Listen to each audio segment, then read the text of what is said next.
Hey, first of all, I want to shout out Smith, man. Thank you, Smith, for always pushing the envelope, man, making sure we are looking as good as we can behind that camera, man. Shout out to Smith Francois. Today, guys, we have a special guest, and this one here, all our guests has been special, but this here we have somebody who's moving mountains, and he's making it look super, super easy. Guys, I'm gonna let y'all meet Ismail Mohamed, District 3. Representative, state rep here in Columbus, Ohio. He has been celebrating a lot of wins for the last year. I know he celebrated recently. His couple wins I'm gonna tell y'all about was issue 1 and issue 2. We're gonna get into all that. So right now we have Ismail Mohamed. Hey, it's a blessing to have you. Welcome to the show. Thank you for having me, brother. Appreciate it, Mr. G. Thank you, Smith. Thank you for having us. Happy to be here and talk to you all and talk about some of the stuff that I've been working on. So. Awesome. So yeah, let's give Ismail Mohamed a chance to introduce himself, let y'all know how hard he's working for y'all, because he is doing a tremendous job.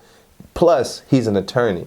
But I'll let y'all talk to Ismail. Well, again, thank you very much. So I am Rep. Mohamed. I've had the privilege of serving as a state representative for District 3 for over a year and 3 months now. I'm serving my first term. And prior to actually serving at Statehouse, I worked as an attorney. I was a community organizer for many years. I graduated from Northland High School and went on to The Ohio State University. Did my bachelor's in political science and then went on to get my law degree in 2017. And then after I got my law degree, I did quite a lot of work with the community as far as some of the pro bono work with expungements, did work around eviction issues with some of the folks that can't afford an attorney. And just my work in the community sort of led me to try to run for political office. And that's how I ended up being here. So I'm excited to serve. One of the few things that I enjoy as a state representative is, we get to have an impact on people every single day, whether it's through legislation, through constituent services, through going to events, visiting high schools and middle schools, talking to our young kings and queens. That's something that I will look forward to doing going forward too. Awesome, man. Hey, you know what? Let's jump right into it because I'm a Columbus native.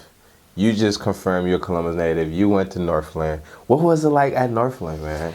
Northland High School is a great high school. I still have a lot of the friends that I've made over at Northland High School, and it was a tough school to grow up in. But it definitely, what doesn't break you makes you. So it made me a better man, and I, was able to do college classes actually when I was in high school. Okay. They have this CAP program where you can get some college credit. I think called college prep, right? At the college time? prep. There you go. Yeah. So I did that, so I was able to get a couple of semesters in before I graduated high school, which is amazing. And now they've even expanded that program from what I've heard.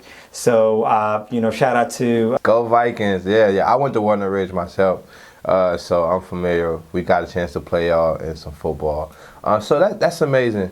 So you went to Northland. Let's talk a little bit about the community, right? So being from Northland, knowing your background, I am well aware of my Somalian brothers. Shout out to I think the younger generation, we've been calling them the Wallahi generation. Yeah. The Wallahi generation, right? Yeah. I'm a big fan of my Somalian community. Work closely with a lot of them. Yes, we're actually, I think we're in Ramadan, I'm not sure. But it's really important because we have Ismail here. I know he's fasting. We want to get his take on what does it mean to him and what's happening with the whole Ramadan. And what mosque did he go to? Let's do it. So we are in Ramadan now. Today's the third day of Ramadan. Ramadan, for those that don't know, is 30 days of fasting within the Muslim community. Ramadan is not unique. Certainly, I think Christian faith, Jewish faith, just about every faith has some sort of a fasting period where people don't eat.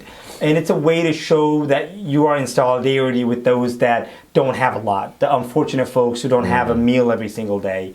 So it's a way to also sort of stay away and cleanse your soul from everyday sins, because we're human, we make a lot of mistakes. So it's a really unique time. It's a time of reflection. So as I'm currently campaigning, I'm also fasting. So I'm out there door knocking, meeting voters at the early vote center, and there's not a single drop of food or water at all. So it is very difficult, but it also gives me an incentive to share that with others and talk to other members of communities outside the Muslim faith and explain what Ramadan means and how much of a significance it has in my community. So that's all. So okay, I fasted once with my Muslim brothers, and it's an amazing. When you start, it's a little hard. That first week is a stretch, but seeing those guys come together and me joining them and eating with them at the times in which we was allowed to eat, I believe we didn't eat from sun up to sundown. So it was we didn't eat all morning until 7. Yeah, right. And then after 7, we ate, like we had an hour, we eat at 7. We didn't eat again until 5 in the morning. Correct. Something like that, right? So sun up to sundown. Yeah, sun up to sundown. Right. Yeah. So, but what does it, for me, my experience, right, as I was praying, doing it, right, at the end, I feel like everything I prayed for happened. What's your experience after Ramadan? And what's that feeling? Let's talk about after. Yeah. I know there's Eid after. There's Eid after. Yeah. But it's a time of just sort of getting away from your everyday struggles, because we all have lives, we all got jobs, we have kids and responsibilities. So it's a way to just sort of take a step back and try to, strengthen your connection to your Lord, to your God. So it's healthy to slow down a little bit and maybe just do more prayer. Try to build your connection with God, but also try to, be nice to others, be kind to others. Yeah. That's what Ramadan stands for, is that we try to give back, you try to donate, volunteer. It's a time of just giving back to others. So it's more than just the food aspect of it. Yeah. Because when people talk about it, it's always the food, but it's to give back. It's really a precious time to reflect. It's a precious time to repent too. If you've made mistakes, we all sin. It's human nature, but it's a time to just build your connection with God and repent if need be, but also just build a closer relationship with your family, your friends, your coworkers, folks who you don't get to have an opportunity to eat dinner with or sit down with very often. You get to have that with iftar. That's when we break the fasting. So it's recommended that we bring our family and friends and others, and we break iftar. We eat the meal with them. That's amazing. It's a very significant time. So when it's time to eat, that food piece. My body, I could feel my body just like telling me. Man, great conversation, man. So to all my Muslims out there, we with you with this month. May God be with you as you fast. Blessings, inshallah. I got a chance to talk to some people in your community before I could get to you. Kind of wanted to see how far your reach was. And by the time I said Ismail, they said Mohamed. I said Ismail, said Mohamed. They said he's doing amazing work. So let's kind of talk about the community. What does it mean to you coming from that North Columbus, where we know a lot of Somalian resides, and some of the things that's happening within your community that you have affected, or maybe that you just maybe grow up and just enjoy being a part of that community? Yeah. So I love Columbus. I've lived in Columbus for over 20 years now. It's Columbus's home. Columbus has grown to an amazing city, because when I moved here as a younger kid, there was not a lot of diversity, I would say. But over the last 20 years now, we've had large communities, both from Africa, Asia as well, who've been able to come here. And Columbus has grown and is better for it. That's why I believe to my core that diversity is something that helps our communities thrive. Yeah. Diversity in not only thought, but also diversity in ideas, diversity in ethnicities. That's something that we can celebrate as Americans, and that's what makes America unique. Yeah. That's what I love about the city of Columbus. So the Somali community is pretty large, second largest in the nation. Minnesota has the largest community, so we're second to that. And if you just drive down Cleveland Avenue, you'll see the amount of businesses and entrepreneurs that are having a big impact, not only in the Somali community, but in the Nepali community, in other African communities, in the Haitian community, and other communities as well. So we're taxpayers, we're entrepreneurs, we're creating opportunities for communities as well. So that's something that we support as a member. It's something that I always keep in mind in my service at Statehouse too. Awesome, man. Yeah, you guys are doing so with the Somali community, and again, there's other communities up there, like he mentioned. Like I know the Ghanaian community is really big up north. Yeah. And he said Nepali Nepali community is pretty Yeah. big. So so we're all about that, and he's creating a foundation. Like I said, I didn't talk to him directly. I went to the community, and they spoke highly of him. So this is just to tell you the magnitude of how far his reach is, and these are people he doesn't even know. I didn't go to his close circle, nothing like that. So another thing I want to talk about is just the education background, because I do understand you're an attorney. So let's just, Yeah. So yes, I am an attorney, and it's having an attorney, especially having that degree, I think can have a big impact on communities. So that's sort of what led me to public service altogether. Okay. My work as an attorney, I represent individuals that are facing criminal charges. I'm a criminal defense attorney. I also do a lot of work with immigration. I also do work with personal injury. Those would be collisions, injuries. And so that work over the years is sort of what led me to it, because you get to have a direct impact individually with every client that you're servicing. Now, as a state rep, you're having a sort of broader policy level impact. And it's one thing that I certainly admire and I appreciate my law degree, because it ultimately gave me a lot of opportunities, not only to have an impact individually in each and every client that I touch, but more broadly for me to see some of the issues that are impacting the community hands-on. Mm-hmm. So, definitely we need more attorneys in our communities. And right now I'm serving on the Indigent Defense Task Force, which is a task force that the governor created, which essentially deals with the public defender shortage in the state of Ohio. So in Ohio we have public defenders. These are attorneys who don't charge you anything. They are, if you're charged with any criminal conduct, essentially you're required by the Constitution to have an attorney if you want one. And if you can't afford one, you should have one provided to you. So right now there's a big shortage with attorneys. So one of the things that I'm working on right now is try to see ways we can try to get young people excited about the law at a younger age, whether it's high school, middle school, college, especially young black attorneys. So we need more of attorneys from our communities, because ultimately our communities are the ones that are heavily impacted with public defenders. Yeah, man, that's important. I know that's a perfect segue. I know Antivius, when he was here, he spoke about some bills that he was writing to affect the communities.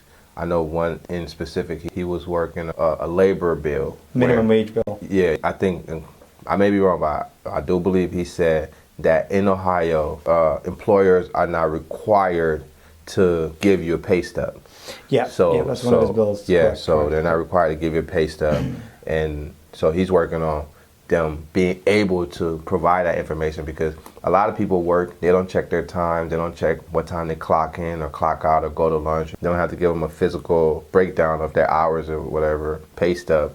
So he's trying to change that. And let's talk about some of these bills that you have going on as well. Yeah, no, that's great. Rep. Gerald is a mentor, a friend, and someone who has been really a close friend over the years, and I appreciate him. So I have several bills that I've been able to introduce in my first term. One of them is with Rep. Gerald. It's the minimum wage increase. In the state of Ohio, the current minimum wage is $10 and I think 42 cents or something along those lines.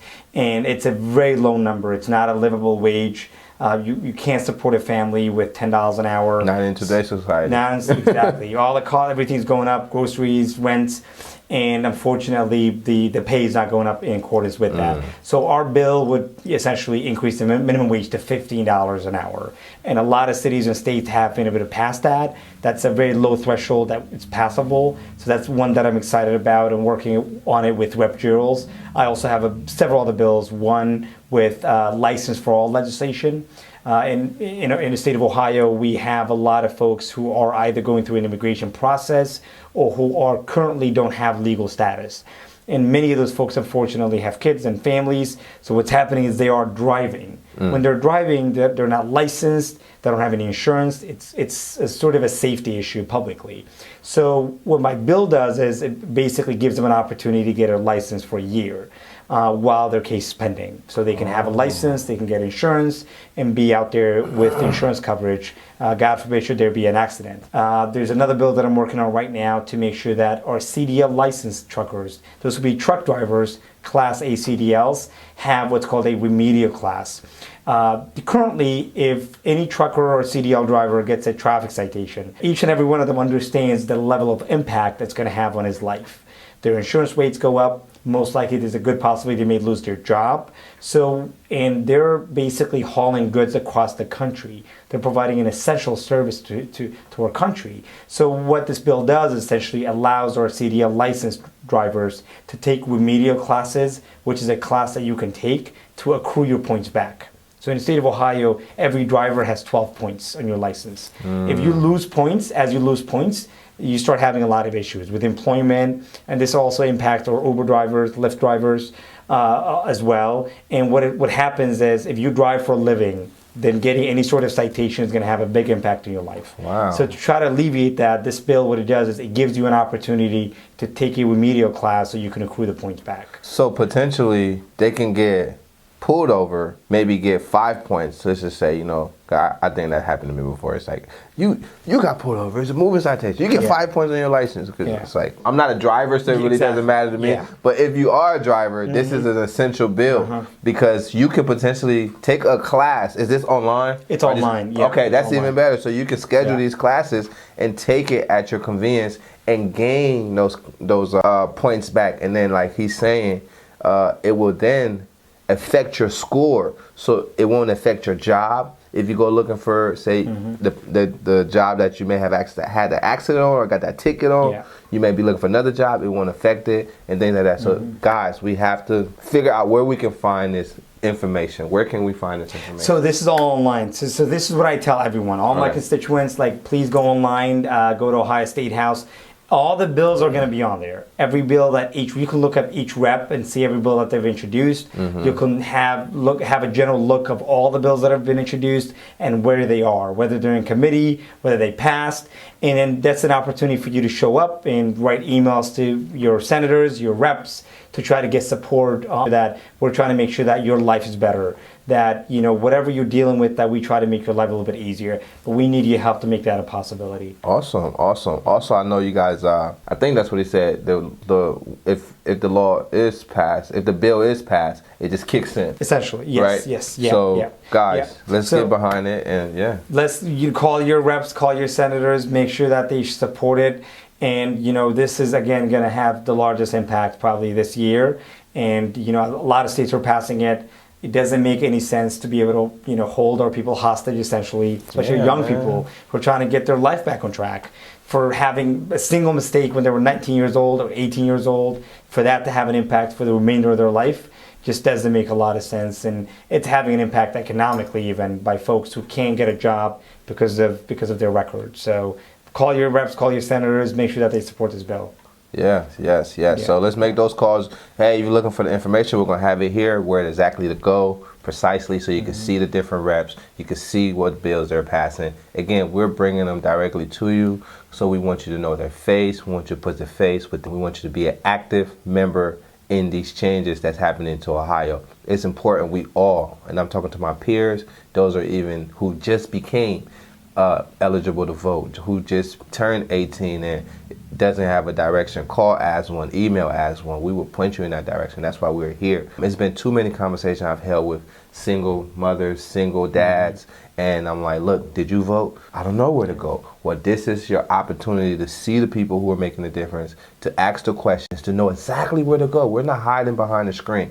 We're here and we're telling you where exactly to go. On that note, I kind of want to just tell you a little bit about my mud. We have this segment that we do. It's called What's Your Mud? Yeah. So the mud is pretty much what keeps you grounded. I just know me from a kid, 9-year-old kid. I always go back to my 9-year-old self when I think of what the success looks like to me, right? And that always is a part of my mud. It's like, what does success look like to me? As a 9-year-old, what did I want to be? Yeah. What was I aspiring to be? What did I tell myself? Say, hey, Iris, when you grow up, maybe at 30 or age 25, you're going to go to school, you're going to do this, And I just always knew I wanted to just share my message, because I feel like coming from the inner city, Elaine Road on the east side. I know you guys were up north. Yeah. I was on the east side on Elaine Road. Just nobody, no. I didn't see a positive figure until I was like maybe 16, 17. So you gotta imagine living my almost entire life not seeing nothing positive, nobody that looks like me or looks like you to come and say, hey, they're in the community, shaking hands, introducing this. We didn't even have access as we do now. Having this power is so free. You can just go online, and I say it's good science, because the same thing that could take you so far can put you so behind, right? But that's just a part of my mud, man. Just understanding who I am. I'm Liberian, West African. So being a part of my community, that's why it was so important for me to ask you, you know, about the Somalian community, because we're doing so much in our communities, and I'm a community child. I would not be here by myself. It's just impossible. Whether if it was I was at Far East Recreation Center, or I was just at the Liberian parties or events helping out and things like that, that really is my mud and is a part of me. And I just, you know, I just always remember who I am. I like to ask, you know, my guests, what's their mud? We want to know your story. What was, you know, Ishmael? Keeps you grounded. That's a great segue. Yeah. So I would say similarly as well, community. So when I came here, I was 12 years old, and you know, our family, you know, was not wealthy. We struggled quite a bit, obviously back in Africa, back in Somalia. And when I came here, I was youngest in my family. So a couple years in, I, you know, spoke English pretty well, and was fortunate enough to be able to help my parents and neighbors and others that were that didn't speak any English. So there was a lot of weight on my shoulders from a younger age. I'm talking 13, 14, 15. So that kind of pressure just kind of kept on going. So by the time I was in high school, there was a big expectation that, you know, not only myself, but other young Somali Americans who were either were born here or grew up here had a lot of pressure to help their families, their moms and dads who didn't speak English, who were struggling to apply for programs, who just were not integrating fully into Central Ohio. We had to help them. So we were that sort of generation, that bridge during that time frame. So that kind of keeps me grounded, knowing that I'm from an immigrant background who struggled. I understand that this nation gave me an opportunity to succeed, because I still have a lot of family back home in Somalia who are struggling, and folks who similarly, if they had they been given the opportunities, they would have done a lot more. But unfortunately, it's just where they're located, their environment. So I'm lucky to be able to be in this country, to be able to go to college, to be able to be the first to graduate in my family, to get a law degree, to open my own practice, to run for political office and hold this thing now. To win. Let's talk about it, not just to win. You know, so, that's amazing, man. Yeah, you're proud of yourself, but then again, you understand that a community made you. So, you know the saying, it takes a village to raise a child. You know, I mean, you're proud of your accomplishments, but you understand that you didn't do it yourself. It's your family, it's your support system, your community behind you. Wow. That kind of led you to consider serving, to consider, you know, kind of serving in public office or being an attorney or sort of giving back. So that kind of keeps me grounded.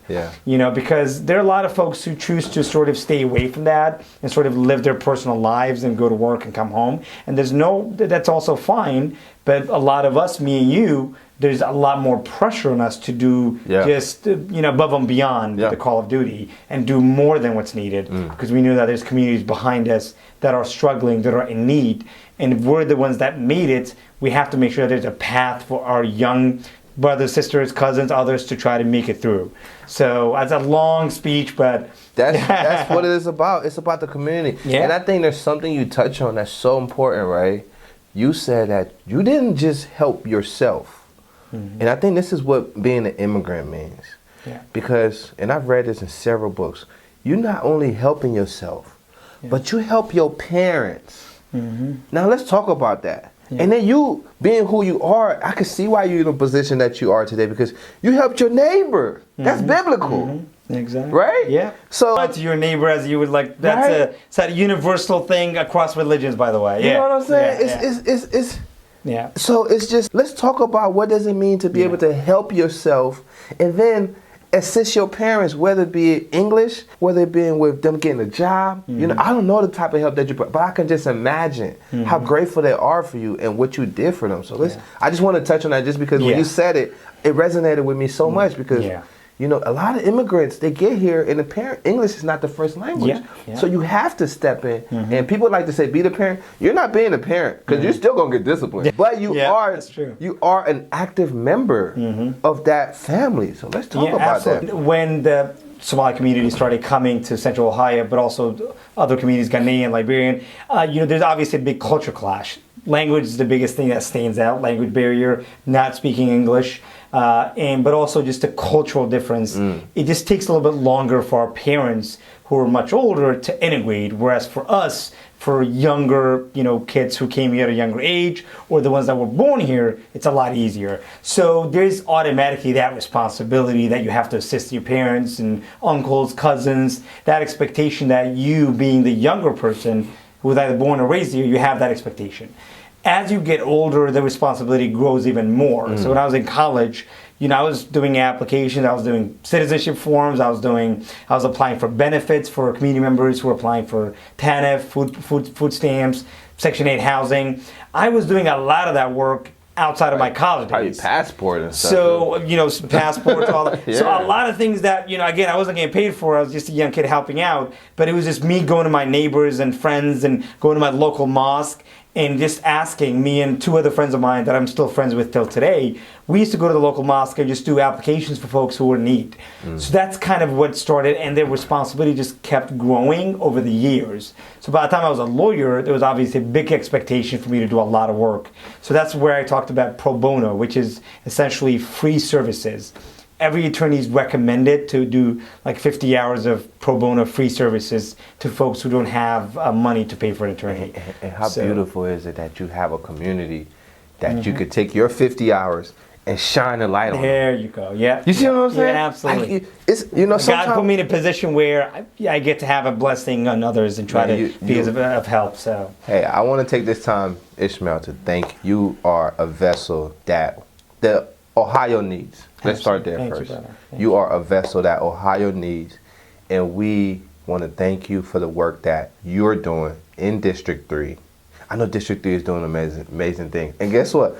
You're actually responsible for me. I'm in District 3. Yeah, my constituent. Okay. Yeah, so please vote. We will be there. Again, we want to encourage young people. If you just turned 18, apply to vote. Go to your nearest BNV. They can apply. They can put you on there. If you don't know anywhere else to go, just start there. They will get you in the right direction. And then when you're done, go to As One and hit that subscribe button because we got more of these videos for you. But definitely want to say thank you.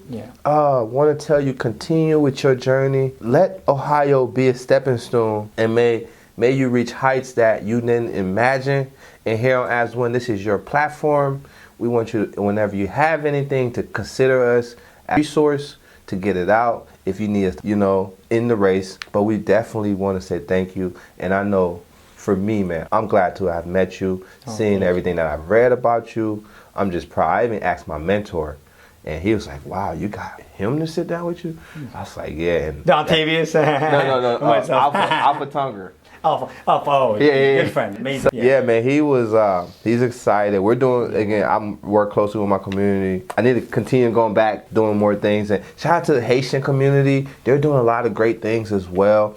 I know they just started some classes. 2020 Bryce Road, that's the headquarters for all my Haitian brothers and sisters out there that doesn't know where to go, where to start there. Okay, it's important that you have this information. And just to give you an idea of what these people are doing, you have working on a few bill. If you just came here and you're driving a vehicle, you can now apply, okay, to get a license for a year. That's a big deal because ignorant of the law don't excuse you from the law. Exactly. Yeah. Okay. Yeah. So we have to do our part so they can do their part. When you're an immigrant, you know, you get here, you're scared. You're scared to move around. You're scared to drive. You're scared to apply, get your kids to apply for school because you don't know. Because everybody tell you, if you go there, ICE is going to get you. No, ICE don't work that way. Know your information. Come and see. Talk to the right people, and let's move this community further. Last thing I want to do here, I just want you to let us know where we can find you. Number one, I know you said it, but we want to give an official shout out to where we can find you and all the bills that you're working on. And lastly, what do we want to say to our listener? Because we're global, right? Right now we're global. I'm Liberian. He's Somalian.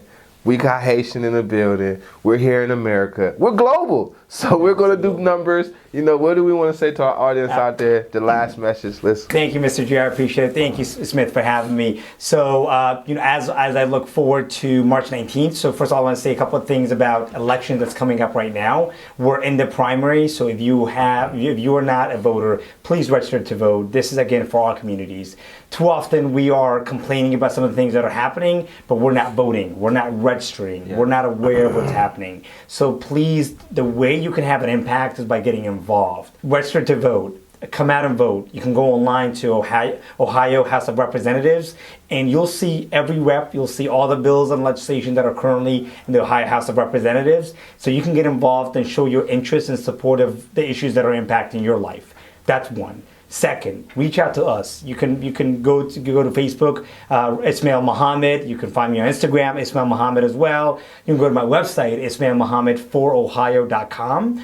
And please come out and vote. Election day is going to be March 19th. Early voting is open right now. So you can vote at Morse Road. That's 1700 Morse Road. Come out. We only have 6 more days to go before Election Day. That's going to be on March 19th.